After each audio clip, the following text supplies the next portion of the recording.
Today's headline is Exciting Career of Noted Scout and Indian Fighter. The subheadline says, Violent activities of his life made Buffalo Bill most interesting character. It says, remember how eagerly you used to wait for days and days before the Wild West came to town? Remember how good you were so you could go to that show? And remember the man with the white flowing hair who rode a dashing white horse as if he were a centaur? Of course you do, because there was only one Buffalo Bill. But that white-haired man won't ride his dashing horse anymore. He's dead at the home of a sister in Denver. The old plainsman battled with death as gamely as he ever battled with an Indian brave, but in the end, he succumbed to the inevitable. The only question Buffalo Bill asked when told he was about to die was, how soon? Then he calmly proceeded to put his affairs in order. Buffalo Bill was born in Scott County, Iowa, February 26, 1846. He spent his boyhood on the Kansas-Missouri frontier, where his father was killed in the border warfare. He was the most daring of the reckless government Pony Express riders in 1860 to 61. Then he served 4 years in the Civil War as a scout in the 7th Kansas Cavalry. He fought in Indian Wars of 1868 to 72, 1876, 1890 to 91, and 1893. In 1883, he starred his Wild West show. He was long a resident of Nevada and served in the state legislature.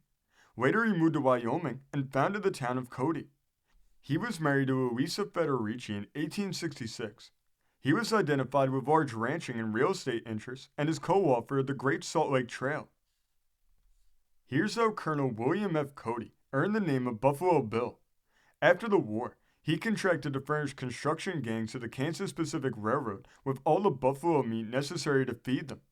In 18 months, he killed 4,280 buffaloes and in contest with Bill Comstock, killed 69 in one day. Buffalo Bill gained the title of Indian Fighter, but he was also the Indian's friend. In a historical moving picture which General Nelson A. Miles helped him to make, Buffalo Bill shows the abuses that caused the Indian uprisings. Then he shows the Indians happy and contented on their reservations under a just governmental system. Buffalo Bill was a scout in the Sioux War of 1876. One day at Bonnet Creek, a superbly mounted Indian rode into the open and flung his challenge at the white man's lines. I know you, Pie Hask, long hair. Come out and fight me if you dare. The challenger was Yellow Hand, a noted chief. Before anyone could stop him, Buffalo Bill dashed toward the Indian. He shot the chief's horse from under him. At the same time, his own horse stepped into a hole, breaking its leg. The Indian and the scout rose and rushed. The Indian raised his tomahawk and brought it down, but it never reached its mark. Buffalo Bill caught the weapon with his left hand and with his right drove his knife through the chief's heart. Cody was once made Justice of the Peace in Nebraska.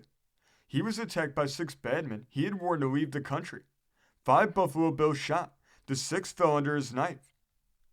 Riding through the streets of St. Louis one morning, Buffalo Bill saw a gang of rowdies bothering some schoolgirls.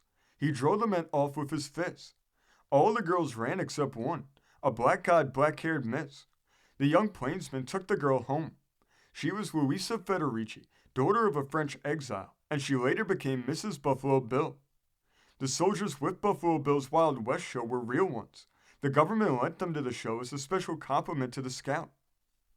And now, if you saw Buffalo Bill on his last trip with his show, remember the little curtain speech the white-haired man on the white dashing horse made. Ladies and gentlemen, I want to thank you all for your kindness to me during the nearly 30 years.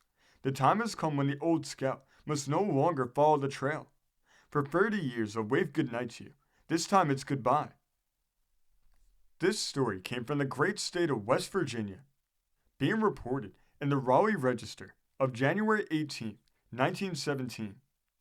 Thank you for joining us today.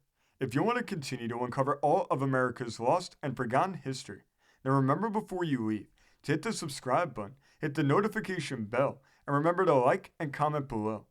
And we will see you next time on Americana Archives.